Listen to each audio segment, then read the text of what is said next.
Assalamualaikum warahmatullahi wabarakatuh. Yang terhormat Bapak Prasetyo Kurniawan selaku dosen dari mata kuliah Sistem Informasi Manajemen ini. Perkenalkan, nama saya Gina Indrajati Kartika. Di sini saya akan mempresentasikan materi dengan judul Sistem Manajemen Database 2. Yang pertama ada pengertian basis data.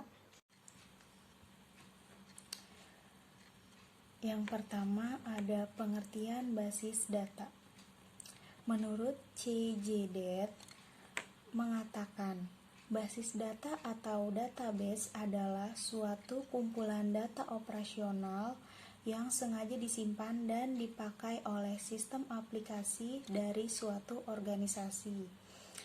DET menyebutkan data yang tersimpan di dalam database memiliki 3 jenis data, yaitu yang pertama ada data input, yaitu data yang masuk dari luar sistem.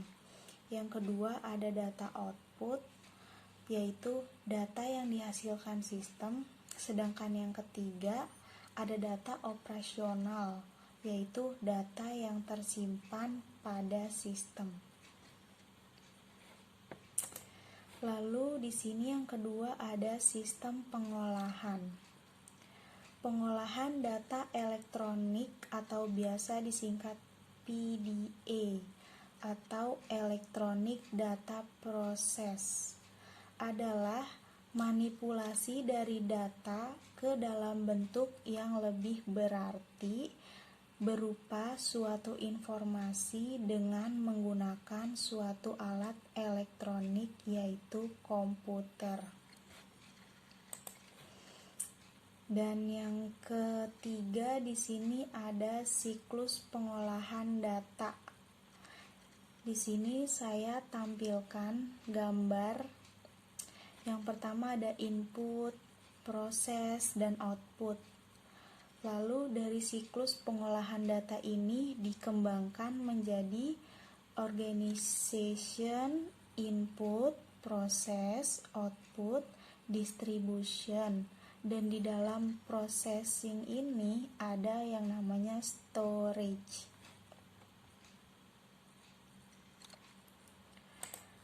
Lalu yang keempat ada di sini saya ada gambaran dari pengembangan siklus pengolahan data yang tadi saya sudah sebutkan.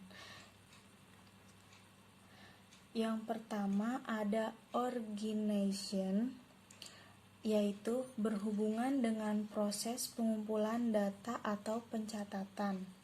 Yang kedua ada input atau proses memasukkan data ke dalam komputer lewat input.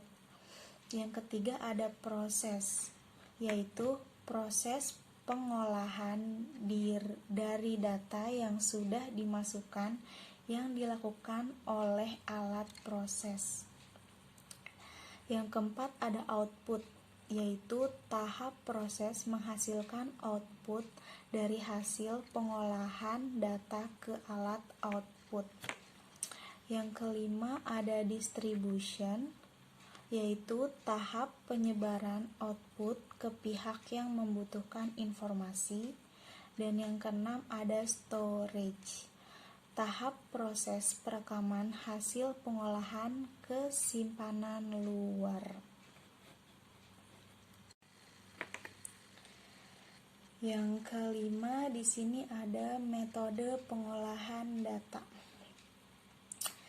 Yang pertama ada batch processing atau proses tunda yang memiliki ciri-ciri. Yang pertama, data dikumpulkan terlebih dahulu. Yang kedua, proses dilakukan dalam waktu tertentu. Yang ketiga, memiliki jumlah data yang besar. Yang keempat, diawali proses perekaman data atau storage. Yang kelima, kegiatan perekam data terpisah dari proses pengolahan atau offline operation. Lalu yang kedua ada immediate processing atau proses segera yang memiliki ciri-ciri. Yang pertama, pengolahan segera. Yang kedua, mempunyai terminal sebagai alat untuk memasukkan data. Yang ketiga, online operation atau proses perekaman dan pengolahan jadi satu. Yang keempat, waktu yang singkat atau cepat.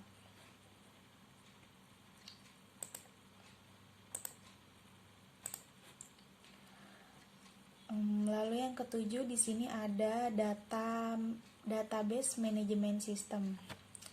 Saya akan menjelaskan terlebih dahulu apa itu DBMS atau database management system.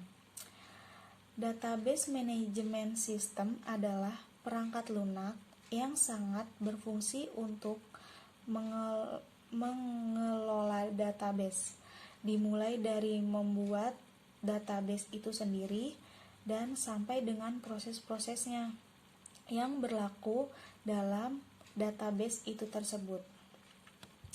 Di sini database itu berupa entry, edit, hapus, query, yaitu untuk membuat laporan dan lain sebagainya secara efektif dan efisien. Lalu yang ke-8 di sini ada Relational Database Management System atau biasa disingkat RDBMS. RDBMS ini sama satu jenis dengan DBMS yang sangat terkenal saat ini. Adalah yang mempresentasikan data dalam bentuk tabel-tabel yang saling berhubungan. Di sebuah tabel ini dapat disusun dalam bentuk baris atau record dan kolom atau field.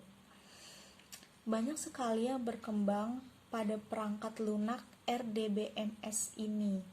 Misalnya seperti MySQL, Oracle, Sybase, DBase, Microsoft SQL, Microsoft Access, dan lainnya.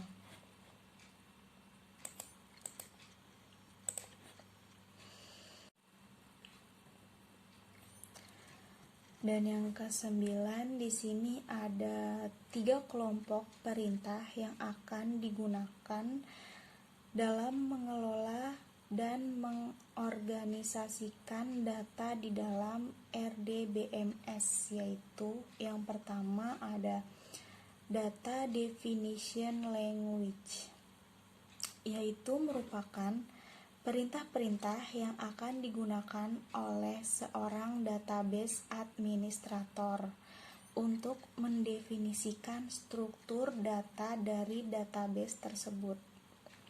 Baik itu untuk membuat tabel baru, menentukan struktur penyimpanan tabel, model relasi antar tabel, validasi data, ataupun yang lain sebagainya. Selanjutnya, hal yang perlu dijabarkan dalam DBMS. Yang pertama ada nama database, nama file pada database, nama field dan record, deskripsi file, record, dan field. DDL juga digunakan untuk menciptakan, mengubah, dan menghapus database. Yang termasuk dalam kelompok DDL ini, yang pertama ada create, membuat tabel. Yang kedua ada alter, mengubah struktur tabel. Yang ketiga ada drop, menghapus tabel.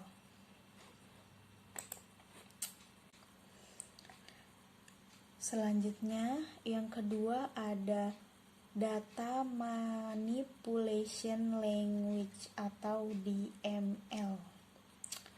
Adalah perintah-perintah yang akan digunakan untuk memanipulasi dan mengambil data yang ada pada suatu database tersebut.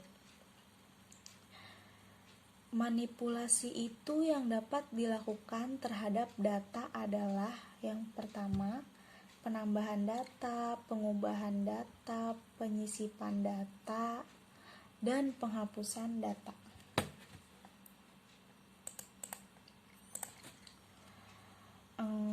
Selanjutnya, di ML ini dibagi menjadi dua. Yang pertama ada prosedural. Menuntut user menentukan data apa saja yang diperlukan dan bagaimana cara mendapatkannya. Yang kedua ada non-prosedural, yaitu menuntut user menentukan data apa saja yang diperlukan, tetapi tidak perlu menyebutkan cara mendapatkannya. Selanjutnya di sini ada perintah yang termasuk dalam DML. Yang pertama ada select memilih data, insert menambah data, delete menghapus data, update mengubah data.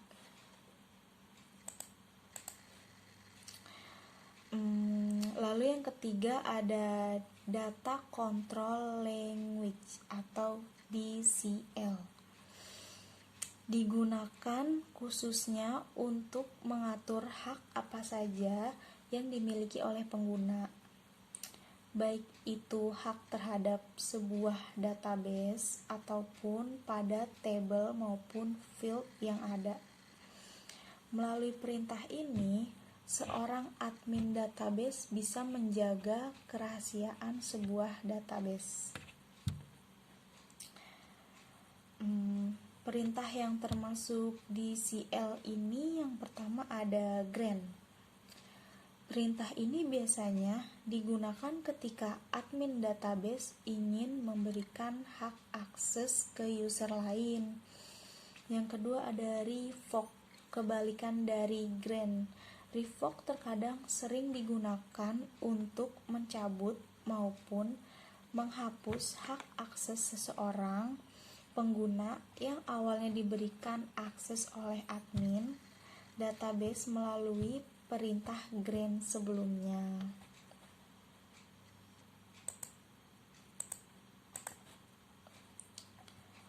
Selanjutnya ada pendekatan basis data. Pendekatan basis data di sini ada dua model pendekatan. Yang pertama ada pendekatan sistem file tradisional dan yang kedua ada pendekatan sistem manajemen database.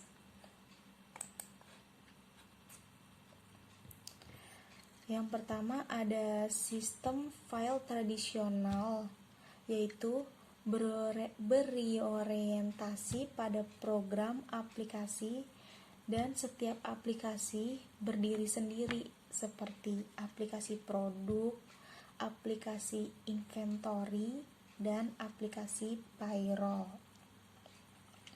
Yang kedua ada sistem file basis data, menyediakan fasilitas atau mempermudah dalam menghasilkan informasi yang digunakan oleh pemakai untuk mendukung pengambil keputusan. Lalu selanjutnya saya akan menyebutkan perbedaan sistem file tradisional dan sistem file basis data.